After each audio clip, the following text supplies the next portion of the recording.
Baik, Assalamualaikum warahmatullahi wabarakatuh. Waalaikumsalam warahmatullahi wabarakatuh. Apa kabar semuanya? Semoga senantiasa selalu dalam lindungan Tuhan Yang Maha Esa.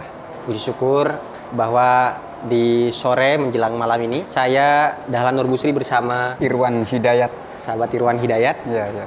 Ini duduk bareng ini untuk bicara tentang sesuatu yang barangkali tidak terlalu serius ya. Tapi paling tidak di tengah percakapan kita ini ada substansi yang bisa teman-teman semuanya, teman-teman penonton semuanya bisa dipetik. Ambil baiknya, buang yang kurang baik. Tapi yang jelas kita tetap ngobrol santai aja, oke? Siap. Nah, Ya. sahabat Irwan. Siap. Sahabat Irwan belakangan ini sangat aktif sekali membuat dokumentasi atau bahasa kekiniannya disebut sebagai podcaster ya. Podcaster. Melalui video ini di channel ini nih ya kan. Iya. Ada Rumah Institute. Salah sebut sahabat ya? Sahabat gak apa-apa, saudara gak apa-apa? Iya, nggak apa-apa. Terserah Mas Dahlan lah. Nah. Latar belakang Mas Irwan ini adalah mahasiswa yang sebetulnya juga baru lulus ya kan? Baru lulus. Iya. Tapi tidak sampai di situ meskipun tergolong sangat agak telat sedikit ya kan? Tidak membuat Mas Irwan patah semangat. Betul. Ada sekian buku yang Mas Irwan hasilkan. Buku-buku itu tidak selalu yang dicetak, tapi ada tulisan-tulisan Mas Irwan yang di post Media online. di beberapa media online kenamaan. Apa sebetulnya yang Mas Irwan inginkan atau ekspektasi apa kira-kira yang ada di pikiran Mas Irwan bicara tentang peran pemuda? Baik, terima kasih ya Mas Dahlan. Saya ucapkan banyak terima kasih karena ini pada malam hari ini kebetulan tanpa disangka-sangka untuk melakukan kita sharing dengan lewat media sosial masing-masing, baik itu Rumah Institute dan juga ekspektasi. Iya. Tentu kalau pertanyaannya Mas Dahlan ya, iya Mas Dahlan ya. Ya, boleh. Lebih akrab lah istilahnya, bahasa Jawa gitu kan. Peran pemuda kan ya. Kalau saya ditanya tentang peran pemuda, justru saya sebagai pemuda, saya harus menyesuaikan dengan bidang yang memang saya tekuni. Jangan kita paksakan kita sebagai pemuda harus tahu dan ini dan itu. Tapi harus sesuai dengan bidang yang memang ditekuni. Salah satu contoh seperti apa yang saya sudah lakukan, ya menulis buku dan juga kita merancang dengan lewat media podcast. Jadi harus sesuaikan. Jangan memaksakan hal yang tidak tahu, harus dilakukan. Supaya tidak amburadul. Kalau istilahnya bahasa kerennya Mas Anies Baswedan, Gubernur DKI Jakarta, kita harus sistematis. Yang dimana kita memang fokus desa, ya harus lakuni. Kerjakan itu. Ya, sesuatu yang ditekuni. Mas Irwan tadi juga cuplik nih, Mas Anies Baswedan. Ya. Ini mengingatkan saya pada sekian banyak politisi yang hari ini juga berkonvergensi ya kan. Dari ia sebagai politisi menjadi YouTuber misalkan menjadi podcaster. Terus nggak perlu disebutkan namanya dong siapa saja, yang jelas banyak kan. Nah, artinya bisa saja Mas Iwan, apa yang Mas Iwan tadi sampaikan bahwa sesuatu yang kita lakukan harus berdasarkan apa yang sedang kita lakukan atau apa yang sedang kita tekuni hari ini. Jangan dipaksakan. Apakah itu kemudian menjadi solusi Mas Iwan? Di tengah terpaan sekian banyak kemajuan teknologi, informasi dan seterusnya, pemuda-pemuda kita hari ini kan seolah-olah kebingungan gitu. Saya sebetulnya ini punya genre apa gitu. Jenis kelamin kemampuan saya itu sebenarnya di bidang apa, kan begitu kan? Karena itu banyak pemuda-pemuda itu yang ya apalagi baru lulus SMA kemudian masuk kuliah ya, tak jarang di antara mereka itu bahkan yang mengaku di tengah masyarakat proses kuliah itu bukan salah ambil jurusan misalkan ya. Nah itu kan karena barangkali tidak peka ya apa sebetulnya yang kemampuan apa yang ia miliki. Boleh dilanjut Mas Iwan? Nah, boleh. Siap Mas Dahlan. Artinya kan coba saya sedikit menanggapi tadi. Ya. Sepertinya juga itu terjadi pada saya pribadi. Kalau saya mengambil jurusan yang memang itu tidak sesuai dengan harapan saya, itu terjadi pada saya. Kalau saya boleh cerita sedikit ya, saya masuk di kampus Setain dulu, Setain ini sebelum menjadi Unhas. Itu saya mengambil jurusan PBA. Tapi saya diterima di pengembangan masyarakat Islam. Iya kan? Iya, terus. Apakah saya harus Bisa. mundur? Tidak. Saya sebagai orang Madura tidak terkenal itu. Iya. Tapi justru apa yang sudah saya terima takdirnya, kita terima dulu. Iya. Ikuti alur sungainya dulu. Sejauh mana nanti pemahaman apa yang kita dapatkan dari jurusannya, sesuai jurusannya, tekuni secara perlahan. Oh. Dan alhamdulillah itu terbukti dengan secara pribadi. Yang awalnya buram dengan jurusan saya, akhirnya saya bisa sedikit mencerna dari apa yang saya tekuni. Salah satunya ya bicara tentang desa, tentang sosial. Oke. Oh iya Mas Dahlan. Judul buku yang Mas Iwan terbitkan kan yang pertama adalah Amanah untuk kesejahteraan masyarakat. Itu yang pertama. Itu sangat sesuai dengan, menurut Mas Iwan itu sangat sesuai dengan jurusan yang Mas Iwan ambil, toh ya. Meskipun jurusan yang Mas Iwan ambil adalah lemparan dari jurusan sebelumnya yang tidak. Iya. Kira-kira begitu. Ingin menjadi orang Arab tapi tidak bisa lolos, begitu ya. Iya. Baik. Nah, ngomong-ngomong soal fokus bahasan Mas Iwan hari ini, fokus isu yang Mas Iwan kembangkan dalam satu bentuk buku. Kira-kira fokusnya di desa yang bagaimana, Mas Iwan? Jelas kalau saya boleh amati, sebenarnya ini masih baru-baru. Saya mengamati tentang desa baru-baru.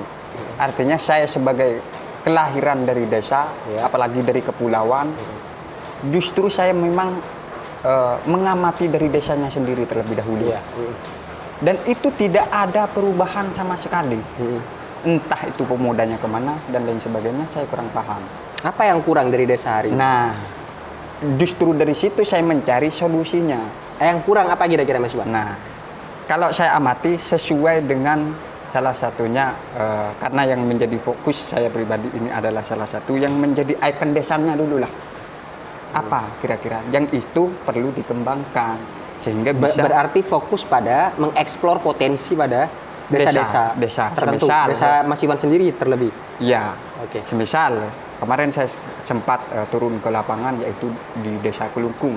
Desa Kelungkung, Kecamatan Sukorambi. Oke. Dan di situ ternyata mempunyai potensi ikon yang luar biasa. Dan itu ada 22 lebih lah ikon. Nah, ini sangat potensial, sumber daya alam ini luar biasa kalau kita angkat. Sangat luar biasa ini. Iya. Nah, jadi kita jangan samakan desa-desa yang lain, tapi harus tahu dulu ikon yang mana yang ini sangat potensi perlu diangkat. Oke, sampai hari ini yang Mas Iwan identifikasi sebetulnya yang kurang clear pada desa itu di tingkatan desa misalkan ya kan, karena sesuai dengan keinginan presiden kita ya kan, bahwa ada konsep membangun negara dari desa gitu kan. Apa sebetulnya yang masih belum clear menurut pandangan Mas Iwan itu? Selain harus mengeksplor, harus mengeksplor potensi di tiap-tiap desa, tentu kan ada persoalan yang menghambat kenapa pada desa-desa tertentu itu tidak maju. Artinya mungkin kalau bicara dari segi ekonominya, saya kira pemerintah itu sudah hadir. Hadir. Dan justru ini sudah tinggal bagaimana desanya itu harus fokus yang mana masyarakatnya ini mempunyai potensi yang seperti apa. Semisal, salah satu contoh, semisal di desa A ini berbicara tentang UMKM, paling tidak ini masyarakatnya dikasih pelatihan, pemahaman, yang seharusnya nanti dilakukan. Semisal punya kopi, itu dikasih pelatihan terlebih dahulu, pemahaman. Artinya kalau bisa saya rangkum, harus sesuai dong antara sumber daya alamnya dengan sumber daya manusianya, gitu ya. Betul. Harus sesuai loh. Harus sesuai. Jangan disamakan semua desa yang seluruh Indonesia, jangan disamakan. Ada ciri khas masing-masing. Betul. Ada potensi yang barangkali secara kualitas sama tapi tentu penanganannya berbeda. Penanganannya berbeda. Itu Mas Dahlan. Tentu juga saya sebagai mau dibilang pengamat desa tidak, sebagai literasi desa tidak. Tapi orang lain melihatnya Mas Iwan sebagai pengamat desa loh. Terserah orang lain itu. Karena bukunya fokus pada potret kemandirian desa. Jadi seolah-olah karena judul itu kan pasti dilempar kepada pembaca dan penonton ya. Tergantung kita yang mau menafsirkan seperti apa. Saya menilai bahwa dari karya buku berupa judul Potret Kemandirian Desa itu seolah-olah Mas Iwan beres itu mengidentifikasi tiap-tiap persoalan desa, ya kan? Dengan solusi atau penyelesaiannya seperti apa. Ya, pasti di situ kan? Iya, betul. Terus gimana? Apa selain itu yang Mas Iwan hari ini sedang berusaha untuk digeluti, didalami dan seterusnya? Baik, Mas Dahlan, kalau kita bicara tentang solusi, perlu saya pertanyakan kepada diri saya pribadi terlebih dahulu. Kita sebagai pemuda ini hanya bisanya memberikan edukasi kepada desa. Edukasi, tidak lebih. Karena kita sebagai pemuda ini bukan berada pada sistem. Nah, tapi ketika kita sebagai pemuda punya ikhtiar untuk apa yang diinginkan oleh desa, kita mengedukasikan apa yang diinginkan oleh desa. Salah satu contoh kita sebut tadi, contoh di Desa Kelungkung, saya sudah sedikit memberikan edukasi yang mereka butuhkan. Nah, dari situlah nanti kita lihat antara jangka pendek, jangka menengah, jangka lanjut, kita nilai, evaluasi. Nah, tentu ketika nanti itu tidak jebol, kita evaluasi lagi. Nah, berarti ini ada di posisi mana problemnya. Ketika kita sudah memberikan solusi kepada pemerintah desa. Ya, kalau Mas Iwan sederhanakan, selain persoalan bukan soalnya apa ya? Selain memang karena ketidaksadaran masyarakat ya terkait potensi di desanya masing-masing, apakah Mas Iwan tidak mengidentifikasi ada persoalan yang lebih krusial daripada itu? Contoh misalkan ya, sumber daya alamnya misalkan kaya luar biasa, tapi SDM-nya misalkan yang agak kurang ini. Agak termarginalkan lah sebutlah begitu. Ya hanya mampu ini tanpa menyebut merek desa manapun ya. Hanya mampu mengelola desa itu sebagaimana ia ketahui, sebagaimana ia caranya. Jadi inovasi, kemudian kolaborasi, ya kan, kemudian sinergi, ya. Sinergi itu rawan tidak terjadi. Karena memang yang ia tahu hanya apa yang ia alami gitu loh. Tidak sampai pada kemudian oke, saya minta bantuan bagaimana cara desa membangun desanya misalkan ya kan. Tidak sampai pada kalimat itu gitu loh.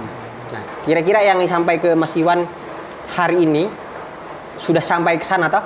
Artinya dengan produk buku yang berupa Potret Kemandirian Desa atau spesifik membahas tentang desa-desa, apakah ada sejumlah desa di daerah kita ini yang menyebut atau meminta Mas Iwan memberikan solusi pada sekian banyak persoalan yang mereka identifikasi sendiri? Saya kira persoalan minta solusi, ya. Kan ada beberapa desa ya, ada beberapa desa yang itu minta solusi untuk saya istilahkan untuk di branding terlebih dahulu, karena penting kalau saya menerima mata kuliah terlebih dahulu saat jadi mahasiswa. Branding itu penting ternyata. Iya dong. Penting kan? Iya. Nah, sudah sadar diri kan, Dahlan? Branding itu sangat penting ternyata.